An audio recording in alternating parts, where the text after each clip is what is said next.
Bonjour. Nombre de mes amis se moquent de moi parce que ma voiture a 28 ans. J'ai donc décidé de les écouter et j'ai donc acheté une voiture d'occasion. Oups. Cette voiture d'occasion n'est pas tout à fait de taille réelle. Elle est au 1/9 et c'est une Alcyon de 1907. Bien entendu, cette voiture est à vapeur. Aujourd'hui, je vais vous faire une démonstration statique pour vous en présenter les principes de fonctionnement et la manière extraordinaire dont elle est construite, sachant que vous pouvez retrouver cette voiture et son plan de construction sur le site Modélisme Polynévie de notre maître à tous en vapeur, alias Jacques Clabot.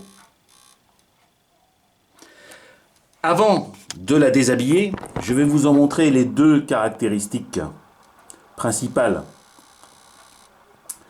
La première, la direction est pilotée par un premier cerveau. Là, il se bloque parce que comme elle ne bouge pas, voilà. Et en théorie, j'ai débranché la petite chape sans le faire exprès, mais le volant tourne avec. Ensuite, vous entendez grogner le moteur. Comment ça se passe? En fait, je vais vous montrer la cascade de pignons qui fait que la machine simple effet qui est en dessous, et que je vais vous montrer un tout petit peu plus tard, tourne toujours dans le même sens.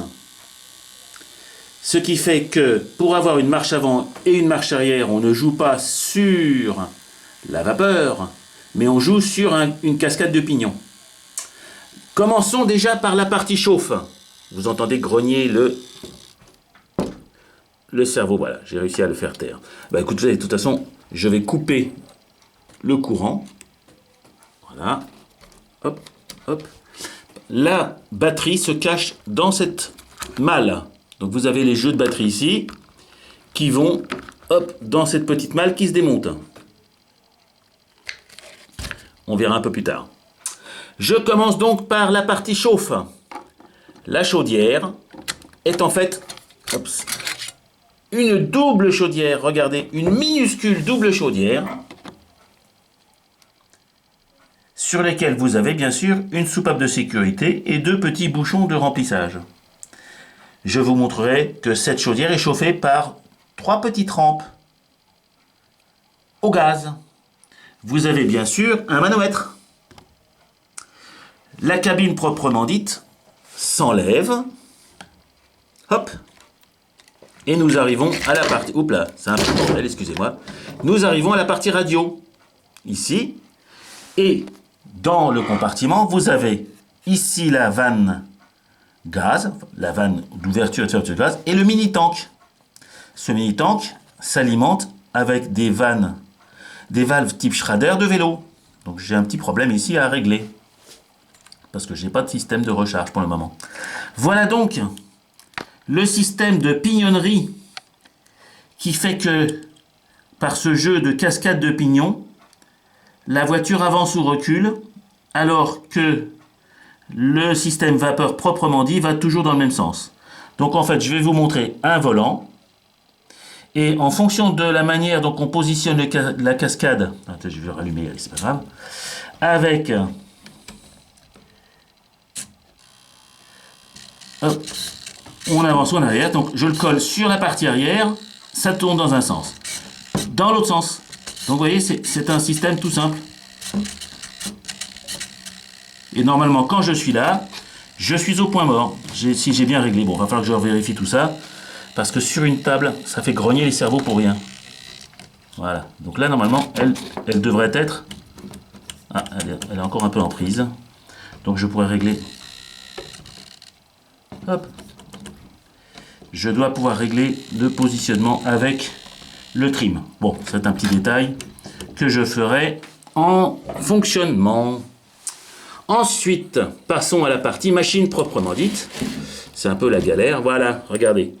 Vous avez ici un moteur oscillant, simple effet, qui tourne toujours via ce volant ici qui est à dents. Et c'est lui qui fait la transmission. Vous voyez, ça bouge. Le petit piston, attendez, j'espère que vous voyez. Donc je tourne le gros volant, ça bouge. Vous avez ici la rampe de chauffe. Vous avez ici le graisseur. Donc quand la pignonnerie se positionne au bon endroit, elle est derrière, elle enclenche le pignon qui est derrière et la voiture avance.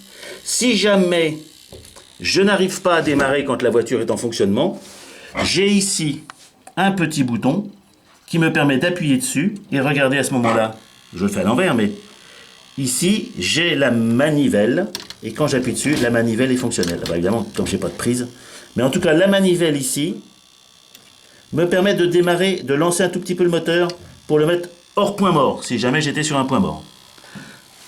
Donc le cerveau grogne. Hop, voilà. Et bon, on va l'arrêter de le faire grogner en l'éteignant. Toc, toc.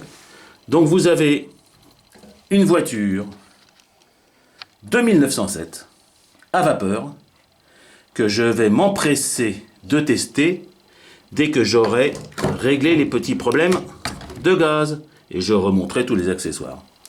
Magnifique voiture, n'est-ce pas? Jacques Clabaud l'a construite et on a offert les plans. N'hésitez pas à aller voir son site. Je mets le lien aux commentaires de cette vidéo. Au revoir les amis.